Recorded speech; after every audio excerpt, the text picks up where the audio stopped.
மேலறை தியானம் ஜனவரி மாதம் 14ஆம் திகதி 2026ஆம் ஆண்டு.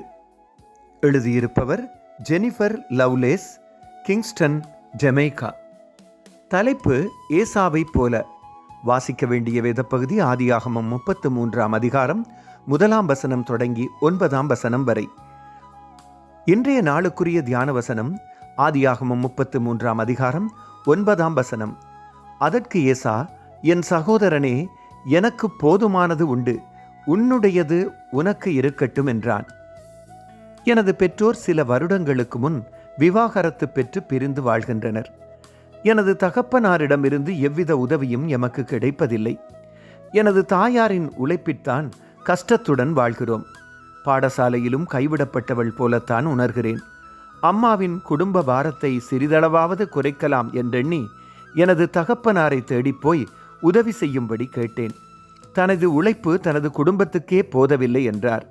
கைவிடப்பட்டதும் ஏமாற்றமும் என்னை கடுமையாக தாக்கியது.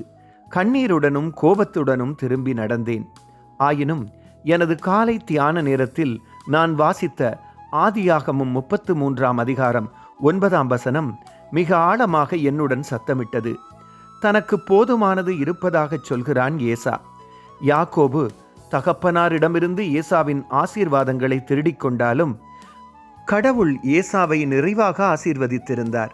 கடவுள் எமது தேவைக்கும் அதிகமாக ஆசீர்வாதங்களை வைத்திருக்கிறார். அவரது கைகள் ஒருபோதும் வெறுமையாக இருப்பதில்லை என்பதை விளங்கிக் கொண்டேன்.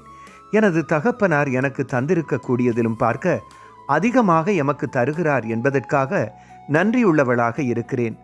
ஏமாற்றமும் கைவிடப்பட்டேன் என்ற நினைவுகள் வரும் நேரங்களில் கடவுளிடம் போதுமான அளவு இருக்கிறது, எமது தேவைகளை அவர் நிறைவேற்றுவார் என்ற நம்பிக்கையுடன் இருக்க கற்றுக்கொண்டேன்.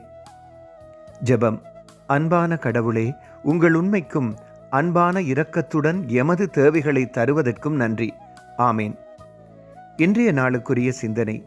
எனது தேவைகளை கடவுளின் கைகள் நிறைவு செய்கின்றன. கர்த்தருடைய பிரசன்னமும் பாதுகாப்பும் இந்த நாளில் உங்கள் அனைவரோடும் கூட இருப்பதாக.